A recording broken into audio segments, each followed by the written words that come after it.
मोहब्बत जब ईमान बन जाए और इजहार जब अकीदत बन जाए तो ऐसे लम्हे इतिहास की धड़कनों में दर्ज हो जाते हैं। जो फिलाई के ईदगाह मैदान में वही नज़ारा देखा गया जहां मोहब्बत और अकीदत का संगम हुआ और आवाज़ उठी तहफ़्फ़ुज़े नामूस रिसालत की। नमस्कार, आदाब, जोहार। आप देख रहे हैं न्यूज़ 5 AM। 23 सितंबर मंगलवार को जिक्सलाई के ईदगाह मैदान में आशिकाने रसूल कमेटी की जानिब से तहफ़्फ़ुज़े नामूस रिसालत कॉन्फ्रेंस का शानदार आयोजन हुआ। ये महफिल सिर्फ एक जलसा नहीं थी बल्कि मोहब्बत रसूल सल्लल्लाहु अलैहि वसल्लम का इजहार था। इस प्रोग्राम ने आवाम को एक मौका दिया कि वे पैगंबर हज़रत मोहम्मद सल्लल्लाहु अलैहि वसल्लम से अपनी मोहब्बत का इजहार करें।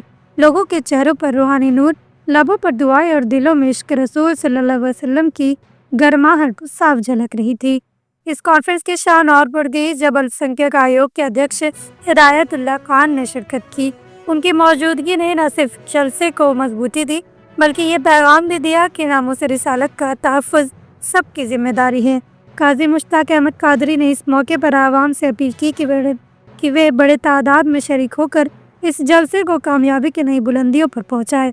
उन्होंने कहा कि पैगंबर सल्लल्लाहु अलैहि वसल्लम से मोहब्बत सिर्फ ज़ुबान का इजहार नहीं बल्कि दिल और अमल का पैगाम है। आवाम से यही गुजारिश है कि हमेशा आँख खुली रखें और जब इस तरह के का टेस्ट करने की कोशिश की जाए, जब चेक किया जाए तो खुल के बताएं कि कोई पानी नहीं हुआ है, खून सबका खून है। और अल्हम्दुलिल्लाह एक बात बता दूं मैं कि हमारी लड़ाई किसी पार्टी किसी धर्म विशेष से नहीं है। हम न्याय के लिए लड़ रहे हैं। हमें भारत में न्याय नहीं मिल रहा है। हमें दूसरी तस्वीर हमारी तस्वीर पेश की जा रही है, यानी कहीं ना कहीं आजादी पर रोक किया जा रहा है। जाहिर है ये लोग जो है वो किसी और के लिए कुछ मामला है, हमारे लिए कुछ और मामला है। थोड़ा मापदंड करके ईदगाह मैदान में आशिकाने रसूल कमेटी की जानिब से आई लव मोहम्मद के नाम पर जिस तरह से पूरे हिंदुस्तान में बल्कि उत्तर प्रदेश में कानपुर में जिस तरह से गिरफ्तारियां की गई आई लव मोहम्मद की तख्तियां लेकर घूमने पर, इसके बाद आपने देखा कि न सिर्फ उत्तर प्रदेश न सिर्फ हिंदुस्तान बल्कि पूरी दुनिया में करोड़ लोग निकल गए आई लव मोहम्मद की तख्तियां लेकर। तो ये तो एक ऐसा मामला है कि इसमें कोई मसलक की बात भी नहीं है। अब इसमें अगर किसी को एतराज है तब तो वो खारिज है। इसमें अगर किसी को एतराज है तो वो खारिज है।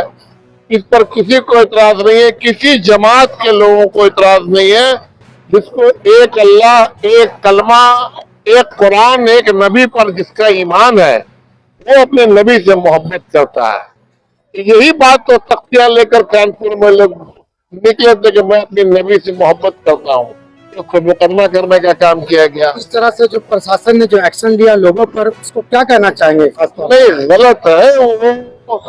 इसमें दोहरी मापदंड भी उन लोगों ने दिखाई, बल्कि डीजीपी का बयान आया कि नहीं, हमने किसी को आई लव मोहम्मद कहने पर नहीं गिरफ्तार किया, नहीं मुकदमा किया, लेकिन वो फर्जी बातें थी, उनकी बयान फर्जी थी।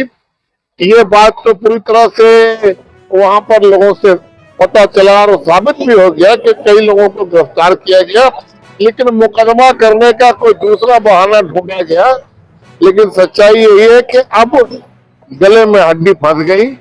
अब आई लव मोहम्मद करने वालों पर मुकदमा करो, कितनों पर करोगे? पूरी दुनिया खड़ी हो गई है तख्ती लेकर। अब बल्कि ये अच्छा हुआ योगी जी, आपने हमारा काम कर दिया, इतना बड़ा काम कर दिया योगी जी आपने हमारा, कि जो लोग इस मामले को थोड़ा गले के अंदर से आस्ते से बोल रहे थे आई लव मोहम्मद, वो भी खड़ा हो गए रोड पर तख्ती लेकर के आई लव मोहम्मद। जो ईमान वाला है वो अपने नबी से मोहब्बत करता है। आज का ये जलसा सिर्फ एक तारीख नहीं बल्कि एक तहरीक है। एक ऐसी तहरीक जो हमें ये याद दिलाती है कि मोहब्बत रसूल सल्लल्लाहु अलैहि वसल्लम ही हमारी पहचान है और तहफ़्फ़ुज़े नामूस रिसालत हमारा ईमान। अब सवाल ये है, क्या हम इस पैगाम को सिर्फ सुनकर भूल जाएंगे या इसे अपने किरदार का हिस्सा बनाएंगे? जवाब हर दिल के अंदर छुपा है। लॉन्ड्री की झंझट और दागों की टेंशन से परेशान? सिंपली क्लीन में पाएं धुलाई और ड्राई क्लीनिंग की बेहतरीन सुविधा। फैब्रिक वॉइस सेग्रीगेशन के साथ हम इस्तेमाल करते हैं सबसे आधुनिक वॉशिंग टेक्नोलॉजी। हमारी एक्सप्रेस सर्विस से पाए कपड़े आज दिए कल तैयार। We offer free pickup and delivery. आज ही आइए सिंपल क्लीन पर। Shop number 3, Sartaj apartment, road number 10, Zakir Nagar, old Purulia road, Mango, Jamshedpur. Simple clean, जहां हर कपड़ा हो जैसे नया।